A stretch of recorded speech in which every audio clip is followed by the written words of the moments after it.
Right, here you go, people. As we've got closer to the fight, let's be honest, the majority of us have got more and more looking forward to it. Tony Bellew versus David Haye. This video is going to serve as a keys to victory, and it's going to serve as a final prediction. So when I talk keys to victory, I put myself in the position as head trainer for both of these guys, and how I would be advising them to approach the fight if I were them. That's kind of the route I take. Now, before anyone feels the need to necessarily point it out in the comments, I'm not a head trainer for either guy, and I'm sure their head trainers are far better placed to make tactics than myself. But nevertheless, the purpose of this YouTube channel is for me to talk about my opinions on boxing, so we'll give it a go. So let's start with Tony Bellew. What would I advise Tony Bellew to do if I was Dave Colwell? Difficult. I would start by looking at David Haye's recent fights. And I would say that in David Haye's recent fights, David Haye has come out and looked to box a bit more than how he did historically. He's actually used to come out and establish the jab.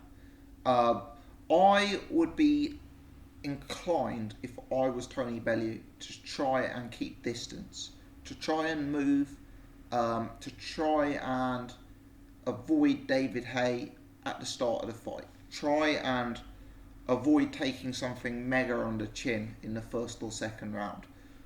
I would try and avoid a brawl, because I believe if this fight becomes a firefight, I actually don't believe Tony Bellew does have the power to stop David Haye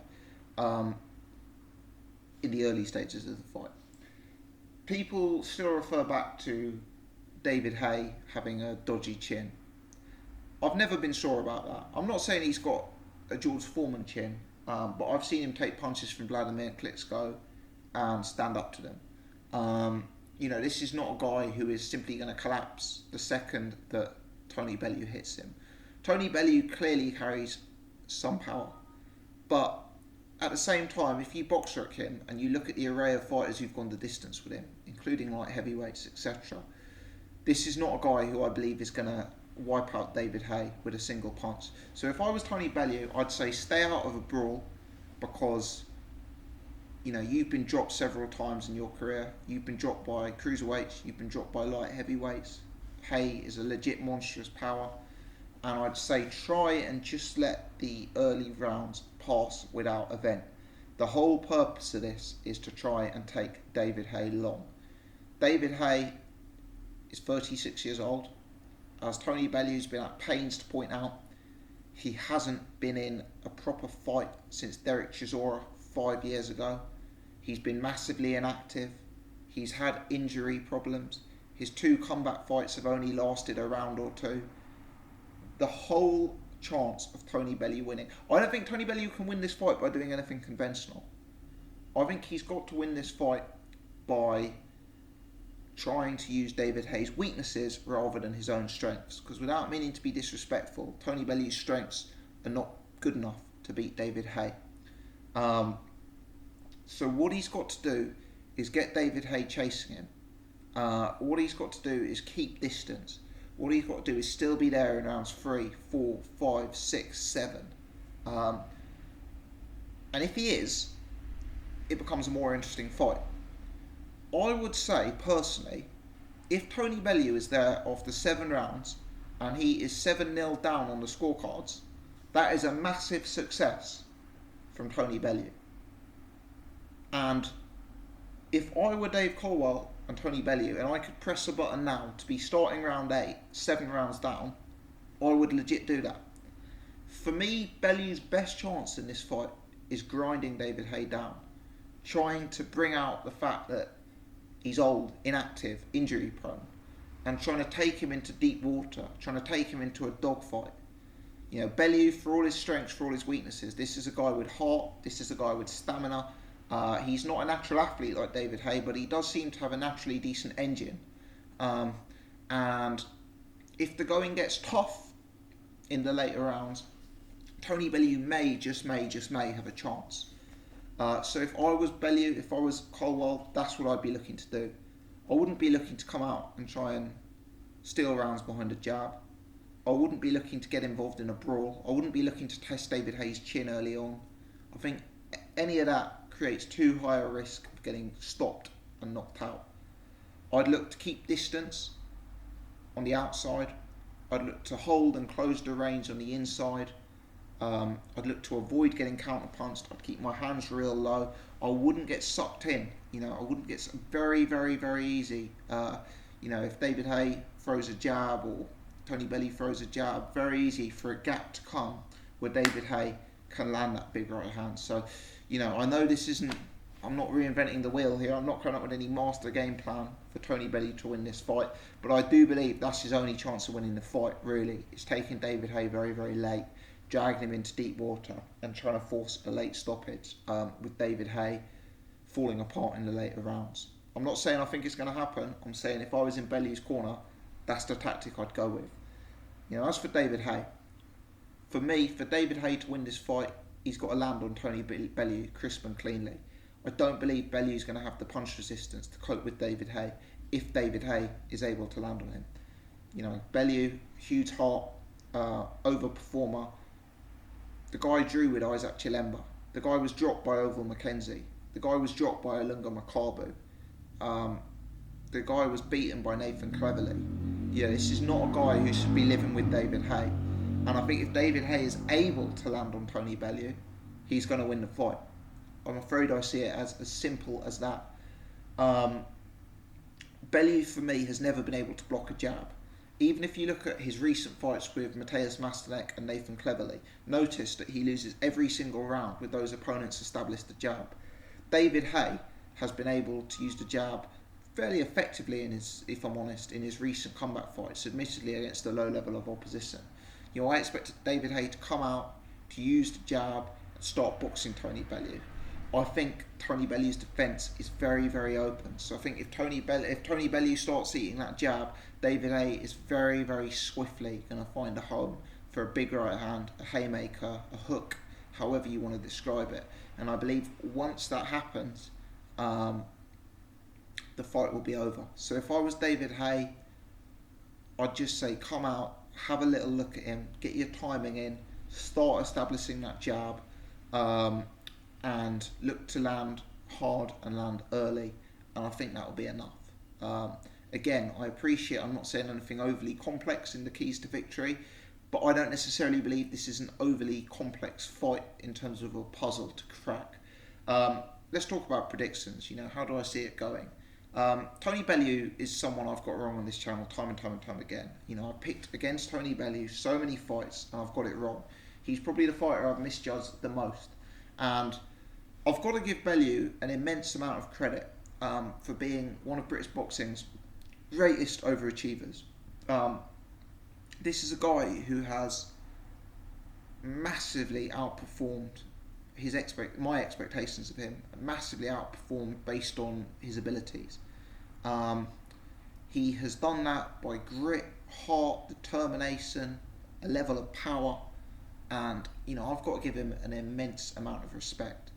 Tony Bellew is not someone I'm a fan of, but when I look at Tony Bellew, I've got to say he's done really, really well for himself, and I've got a lot of respect for what he's gone out and done in his career. But can he go out and beat David Haye? And I'm afraid I think the answer is no, because as much heart as you have, as psychologically strong as you are, as fit as you are, as good an engine as you have, it can only get you 90% of the way.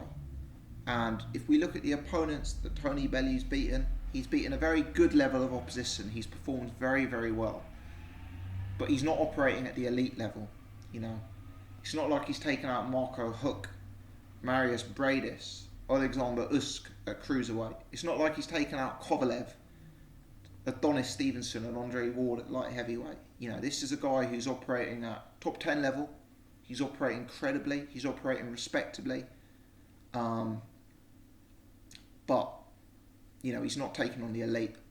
I believe David Haye not only represents the elite, but I believe David Haye represents elite at heavyweight, a weight that Tony Bellew frankly should not be competing at. I actually believe Tony Bellew is small for cruiserweight. I've been to Bellew weigh-ins at cruiserweight. The guy makes cruiserweight by carrying a large amount of body fat. And this is not a sport where you have to have a six-pack and have to be body beautiful.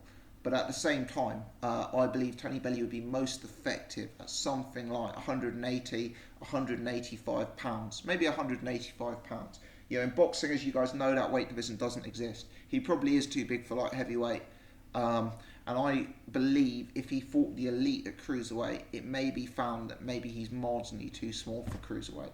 I appreciate David Haye is not a big heavyweight, but David Haye is a legit heavyweight. You know, I've met David Haye in person a few times, and these days David Haye is a legit heavyweight with a legit heavyweight structure.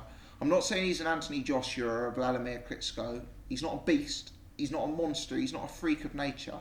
But he is not a man who I believe could still make 200 pounds. You know, he is a fighter who I would say, even very, very lean, is 210, 215, something of that nature at this stage of his career. So I think everything's against Tony Bellew here. I think he's fighting at the wrong weight class, and he's fighting a guy who's too good for him. Every tangible, foreseeable advantage is in David Haye's favour. Technically, I believe David Haye is a superior fighter to Tony Bellew. Defensively, I believe he's superior. Athletically, he's superior. I believe he punches a hell of a lot harder. I believe he's a lot faster. I believe he's got better footwork. I believe he's got a substantially better chin. You know, maybe you give an advantage to stamina to Tony Bellew, but I'm not sure that's relevant. I don't think that becomes relevant unless Tony Bellew survives the first half of the fight, and I'm just not sure he can do that. Bellew has always been a guy with weak defence. Bellew's always been a guy who has not really got through fights based on his defensive capability. He's always been very easy to hit. He's always been very easy to jab. He's always been very easy to time. He's a wide puncher. He's an inaccurate puncher. He swings and misses. And I just feel that David Haye is going to land on him early, fast and hard. You know, you look at David Haye fights. You look at the Audley Harrison fight. David Haye is tentative early on. You know, maybe he doesn't want to just blow someone out in 30 seconds on a pay-per-view card and have fans wanting refunds because of how uncompetitive it is. I'm not saying the fight necessarily only lasts a minute, but what I am saying is I think that if David Haye wants to end the fight inside the first minute, it does only go a minute. I suspect the fight ends in 3 rounds because it doesn't surprise me if David Haye comes and has a look at Bellew for the first round and plays to the crowd a bit, but I suspect the fight ends in 3 rounds. I'll be giving Tony Bellew an immense amount of credit and respect if he makes it to round 5. I don't see how he makes it through to round 5. Honestly, and believe me when I say this with the purest of intentions, I actually have concerns for Tony Bellew in this fight. I think David Haye could hurt him very, very badly. I've never liked Tony Bellew as a boxer, never liked him as a fighter, but I have absolutely no urge to see Tony Bellew getting hurt in that ring. And David Haye is a guy with bad intentions. He's clearly rubbed up the wrong way. He's clearly coming to do damage. I don't believe that the bad feeling from David Haye's side is hype. I believe it's real. And I think how hard David Haye punches, how accurate he punches, and how open Bellew is, I suspect that Tony Bellew is in for a very, very, very bad and very early knockout. And I hope that he's fine after the fight and can resume his career.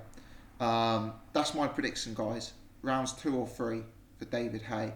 And if he really comes out and wants to get it done, don't be surprised to see a first round knockout. Leave your predictions in the comments section below. Keen to hear your take on this fight. Am I underrating Tony Bellew again? Maybe I am. I've got him wrong 5 or 6 times. Who's to say I won't get him wrong again? But surely you get to a point where you need more than heart and desire and will to win to get a victory of this magnitude. David Haye may get old. David Haye may have injuries. David Haye may have been inactive. But I believe the gap in class is too vast here that none of that will be relevant in the fight. Let me know your thoughts in the comments section below. If you enjoyed this video, please subscribe to the channel and hit the thumbs up button, which helps me gain visibility to my stuff. Thanks for watching, people.